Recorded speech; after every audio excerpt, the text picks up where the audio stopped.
అదే మీ hippo campus temporal lobe పని చేయట్లేదు, ఏదో హెడ్ ఇంజరీ అయింది, లేకపోతే దేని వల్ల డ్యామేజ్ అయిపోయింది, ఎస్పెషల్లీ వైటమిన్ B1 వల్ల డ్యామేజ్ అయిపోయింది అంటే ఇక రీసెంట్ మెమరీ పోతుంది.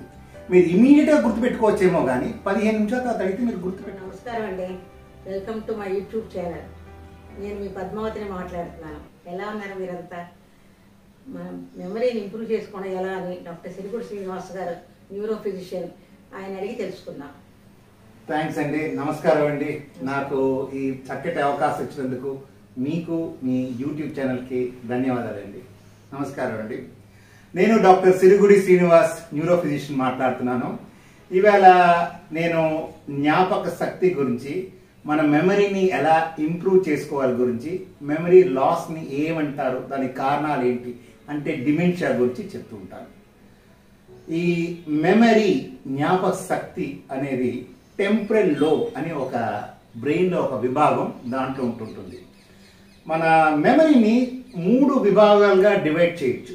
Short term memory, recent memory, long term memory. Short term memory అంటే జస్ట్ 30 సెకండ్స్ లోపల ఏదైనా విషయాన్ని మనం గుర్తుపెట్టుకోవడాన్ని short term memory or immediate memory అంటారు. ఫర్ ఎగ్జాంపుల్, నేను మీకు ఒక ఫోన్ నెంబర్ ఇచ్చాను, ఒక 10 డిజిట్ ఫోన్ నెంబర్ 7643291187 ఏదో ఇచ్చారు. అది మీరు వెంటనే గుర్తు పెట్టుకొని మీరు వెంటనే చెప్పేస్తారు 30 సెకండ్స్ లోపల. దాన్ని ఇమీడియట్ మెమరీ అంటారు. అది మన ఫ్రంటల్ లోబ్ ముందు ఉన్న ఒక బ్రెయిన్ భాగానికి వెళ్తూ ఉంటుంది. రెండో మెమరీ చాలా ఇంపార్టెంట్ మెమరీ వచ్చి రీసెంట్ మెమరీ అంటారు. కొంతమంది దీన్ని షార్ట్ టర్మ్ మెమరీ కూడా అంటూ ఉంటారు. ఇది మన హిప్పో క్యాంపస్ అనే ఒక టెంపరల్ లోబ్లో ఒక భాగం ఉంటుంది, దానికి వెళ్తుంది. ఇది మన విషయాన్ని అర్థం చేసుకొని, ఏది ఇంపార్టెంటో అర్థం చేసుకొని దాన్ని గుర్తుపెట్టుకొని దాన్ని రీటైన్ చేసే ప్రయత్నం చేస్తుంది, అట్లీస్ట్ కొన్ని ఫ్యూ మినిట్స్ దాకా. ఫర్ ఎగ్జాంపుల్, నేను ఒక క్రికెట్ మ్యాచ్ చూడడానికి వెళ్ళాను ఒక స్టేడియంలో. కానీ వెనకాల ఒక సాంగ్ వస్తుంది, ఇక్కడ ఎవరో గొడవ పడుతున్నారు. నేను అవన్నీ పట్టించుకోను, నాకు ఇంట్రెస్ట్ క్రికెట్ మ్యాచ్, నేను దాన్నే ఫోకస్ చేస్తాను. సో దాన్ని తీసుకొని నా టెంపరల్ లోబ్ పంపించి దాన్ని రీటైన్ చేసుకోవడానికి ట్రై చేస్తారు. దాన్నే రీసెంట్ మెమరీ అంటారు. అంటే దీంట్లో ఇంపార్టెంట్ ఏంటంటే మనకి అటెన్షన్, ఏది ఇంపార్టెంటో దాని మీద ఫోకస్ పెడితేనే మన మెమరీకి వెళ్తుంది. అన్ని విషయాల్లో మనం కాన్సన్ట్రేషన్ పెట్టాం, ఏది కావాలో దాని మీద పెడతాం, అదే మెమరీకి వెళ్తుంది. దాన్నే రీసెంట్ మెమరీ అంటారు. అది హిప్పో క్యాంపస్కి వెళ్తుంది. అదే మనం రిపీట్ చేస్తూ ఉంటే, దాని గురించే తలుచుకుంటూ ఉంటే, పదే పదే తలుచుకొని మనం రిపీట్ చేస్తే అది హిప్పో క్యాంపస్ నుంచి వెనకాతల భాగానికి వెళ్ళిపోయి అది పర్మనెంట్ అయిపోతుంది. దాన్ని లాంగ్ టర్మ్ మెమరీ అంటారు. ఈ రీసెంట్ మెమరీ అంటే ఎలా టెస్ట్ చేస్తామంటే 3 వస్తువులు, ఫర్ ఎగ్జాంపుల్ ఈ ఫ్లవర్ వాస్, నా వాచ్, లేకపోతే ఈ కెమెరా, ఈ 3 విషయాలు చెప్పి ఒక 15 నిమిషాల తర్వాత నువ్వు చెప్పగలిగితే నీ రీసెంట్ మెమరీ కానీ షార్ట్ టర్మ్ మెమరీ కానీ ఇంటాక్ట్గా ఉంది, బాగా పనిచేస్తుంది అర్థం. అదే మీ హిప్పో క్యాంపస్ టెంపరల్ లోబ్ పని చేయట్లేదు, ఏదో హెడ్ ఇంజరీ అయింది, లేకపోతే దేని వల్ల డ్యామేజ్ అయిపోయింది, ఎస్పెషల్లీ వైటమిన్ B1 వల్ల డ్యామేజ్ అయిపోయింది అంటే ఇక రీసెంట్ మెమరీ పోతుంది. మీరు ఇమీడియట్గా గుర్తుపెట్టుకోవచ్చేమో కానీ 15 నిమిషాల తర్వాత అయితే మీరు గుర్తుపెట్టుకోలేరు. తర్వాత లాంగ్ టర్మ్ మెమరీ అంటే మీ చిన్న వయసులో జరిగిన సంఘటనలు, మీ స్కూల్లో లేదా name of the presidents, prime ministers, ఇవన్నీ గుర్తుపెట్టిన దాన్ని లాంగ్ టర్మ్ మెమరీ అంటారు. అంటే అది రిపీట్ చేసి పర్మనెంట్ అయిపోతుంది. సో ఇది మెమరీ చాలా ఇంపార్టెంట్. ఇమీడియట్ మెమరీ వెంటనే చెప్పగలం 30 సెకండ్స్లో, రీసెంట్ మెమరీ ఒక 15 నిమిషాల్లో చెప్తాం, లాంగ్ టర్మ్ మెమరీ మన చిన్ననాటి సంగతులని చెప్తూ ఉంటాం. ఈ మెమరీ లాస్కి ముఖ్యంగా 2 కారణాలు. ఒకటి, బ్రెయిన్ ఏదైనా డ్యామేజ్ అయితే, ఫర్ ఎగ్జాంపుల్ హెడ్ ఇంజరీ అయ్యి రక్తం గడ్డకట్టి బ్రెయిన్ నొక్కేసిన, లేకపోతే దాని సబ్డ్యూరల్ హెమటోమా అంటూ ఉంటాం, దానివల్ల కానీ, లేదా న్యూట్రిషన్స్, థైరాయిడ్ తక్కువైతే కానీ, hypothyroidism, most important vitamins, vitamin B1, B6, B12, especially alcohol తాగిన వాళ్ళకి B1 తక్కువైనా, ఇలాగా కొన్ని ట్రీటబుల్ కాసెస్ ఉంటాయి. దీనివల్ల మన జ్ఞాపకశక్తి కోల్పోతుంటాం. కొన్ని చాలా అన్ఫార్చునేట్ ఏంటంటే ఇర్రివర్సిబుల్ అంటాం, దాన్ని మనం పెద్దగా ఏమీ చేయలేం. అల్జైమర్స్ డిమెన్షియా అంటాం, ఎస్పెషల్లీ అమెరికాలో చాలా కామన్. లేదు బ్రెయిన్లో చాలా చోట్ల బ్లడ్ లేకపోతే మల్టీ ఇన్ఫాక్ట్ డిమెన్షియా అంటాం. వీటికి పెద్ద ట్రీట్మెంట్ లేదు. సో మెమరీ లాస్ డిమెన్షియాని అగైన్ 2 విధాలుగా మనం డివైడ్ చేయొచ్చు. Treatable causes of dementia, irreversible cause of dementia. Treatable cause of dementia అంటే చక్కటి మందులు ఉన్నాయి. ఫర్ ఎగ్జాంపుల్ థైరాయిడ్ తక్కువ వాళ్ళకి థైరాయిడ్ మందులు వేసుకోవడం, వైటమిన్ B1 B6 B12 తక్కువ వాళ్ళకి వైటమిన్ B1 B6 B12 వేసుకోవడం, లేకపోతే హెడ్ ఇంజరీ అయ్యి రక్తం గడ్డ కడితే ఆ రక్తం గడ్డను తీసేయడం, ఇవన్నీ ట్రీటబుల్ కాదు, మన ట్రీట్మెంట్ ఉంది. సో ఒక జ్ఞాపశక్తి పోతే దాని ట్రీట్మెంట్ లేదు అనుకోవడం పొరపాటు. ఎన్నో కారణాలకి ట్రీట్మెంట్ ఉంది, చక్కటి ట్రీట్మెంట్ ఉంది, మనం ఇస్తున్నాం, రికవర్ అవుతున్నారు. కొన్ని అన్ఫార్చునేట్ అభాగ్యులు ఈ Alzheimer's dementia, multi inform dementia అయితే పెద్దగా ఏమీ చేయలేము. ఇంకో ముఖ్యమైన ప్రశ్న మీరు అడిగారు, ఎలా మెమరీ ఇంప్రూవ్ చేసుకోవాలి ఎస్పెషలీ స్టూడెంట్స్ అని. చాలా చక్కటి ప్రశ్న అడిగారు. Memory improvement strategy, memory improvement techniques, one of the most important memory improvement techniques is a very good sleep. చాలా మంది నిద్రని తక్కువ అంచనా వేస్తారు, అండర్ ఎస్టిమేట్ చేస్తారు. నిద్ర చాలా ఇంపార్టెంట్.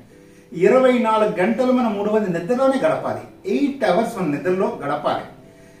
నిద్రపోతుంటే మన నిద్రలో పొద్దున నుంచి రాత్రి జరిగిన ఈవెంట్స్ అంతా రీప్లే అవుతూ ఉంటుంది. మనకి అవసరమైన విషయాలు మనం తీసుకుంటాం, అనవసరమైన విషయాలు మన బ్రెయిన్ నుంచి అది పక్కకు పెట్టేస్తాం. సో ఎంత నిద్రపోతే మనం అంత రీప్లే చేసుకొని ఆ మెమరీని అంత కన్సాలిడేట్ చేస్తాం. నిద్ర చాలా important especially for memory improvement.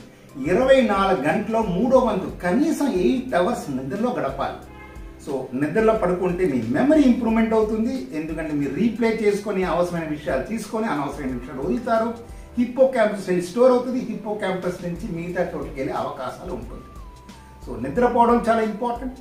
రెండో మోస్ట్ ఇంపార్టెంట్ పాయింట్, నిద్ర నుంచి లేవగానే పొద్దున పూట మైండ్ బ్రెయిన్ చాలా ఫ్రెష్గా ఉంటుంది, మెమరీని అబ్జర్వ్ చేసే ప్రయత్నంలో ఉంటుంది.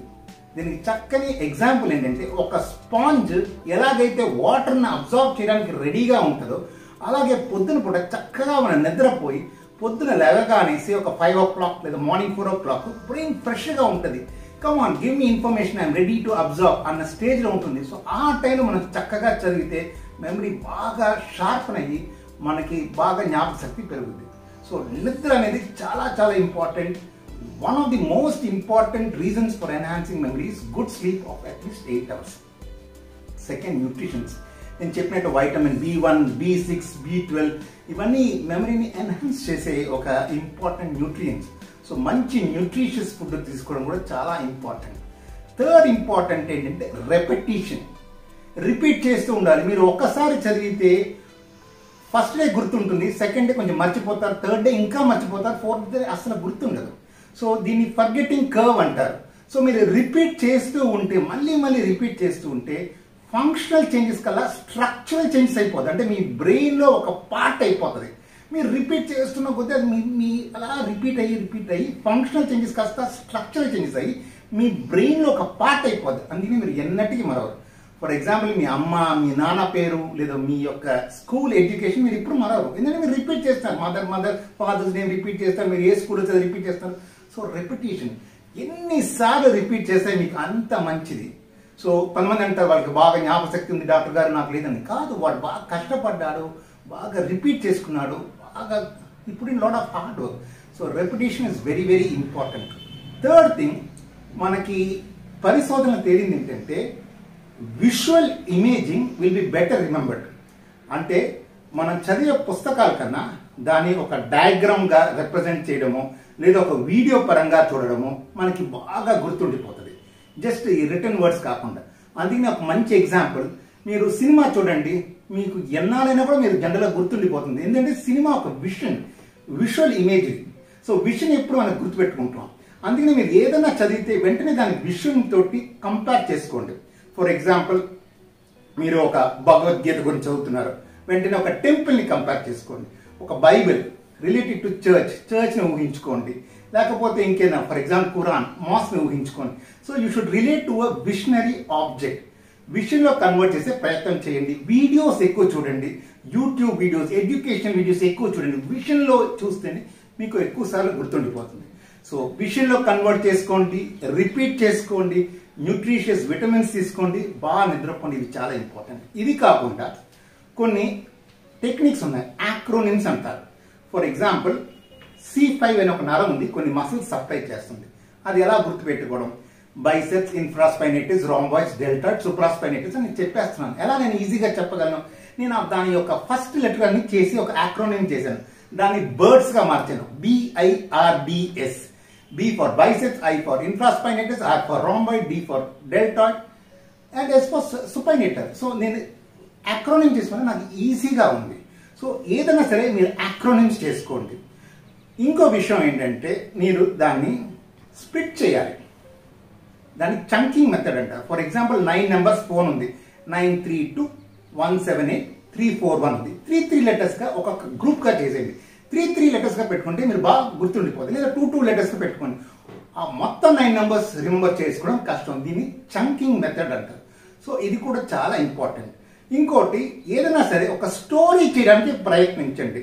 For example stethoscope, doctor, patient, injection, treatment, disease ఇలా ఉంటే నాకు డిఫరెంట్ వర్డ్స్ ఉంటే నాకు గుర్తుండడం కష్టం. నేను ఒక స్టోరీ చక్కగా అన్ని ఒక డాట్స్ కనెక్టింగ్ లాగా చేస్తూ వస్తే నాకు ఈజీ. ఫర్ ఎగ్జాంపుల్ ఒక పేషెంట్కి డిసీజ్ వచ్చింది, అందుకని ఒక డాక్టర్ దగ్గరికి వెళ్ళారు. ఆ డాక్టర్ స్టెథోస్కోప్ వేసుకున్నారు. ఆ డాక్టర్ ఇంజెక్షన్ ఇచ్చాడు, ట్రీట్మెంట్ ఇచ్చాడు. దానివల్ల పేషెంట్ ట్రీట్మెంట్ తీసుకున్న తర్వాత గుణమైంది అని నేను ఒక స్టోరీలా కంటిన్యూస్గా నేను కానీ దాన్ని కనెక్ట్ చేయగలిగితే I will be able to remember better. So చాలా ఇంపార్టెంట్ నిద్ర, very very important. Sleep for 8 hours, good nutritious food, repetition, converting everything into visual, imaginary imaging picture, chunking method 3 group గా చేసుకోవడం, అండ్ మేకింగ్ అ స్టోరీ. ఇవన్నీ మనం చేస్తే మన memory చాలా బాగా పెరుగుతుంది and you become one of the very good students of your class. So ఈ మెథడ్స్ మీరు ఫాలో చేయండి. And if you ask me which is the best time to study, I always say it is morning 4 to 7. పొద్దున morning లేకపోతే brain ఫ్రెష్గా ఉంటుంది. ఒక sponge ఎలా వాటర్ని అబ్జర్వ్ చేసుకుంటుందో అలాగా brain is willing to observe information. So పొద్దున్నే చదవండి, యూ విల్ డూ వండర్స్. ఇంత మంచి చక్కటి ఆపర్చునిటీ ఇచ్చినందుకు మీ ఛానల్కి మీకు నా ధన్యవాదాలు, కృతజ్ఞతలు. థ్యాంక్ యూ డాక్టర్ గారు. మాకు తెలియని విషయాలు ఎన్నో తెలిసినందుకు కృతజ్ఞతలు. థ్యాంక్ యూ మా. థ్యాంక్ యూ అండి.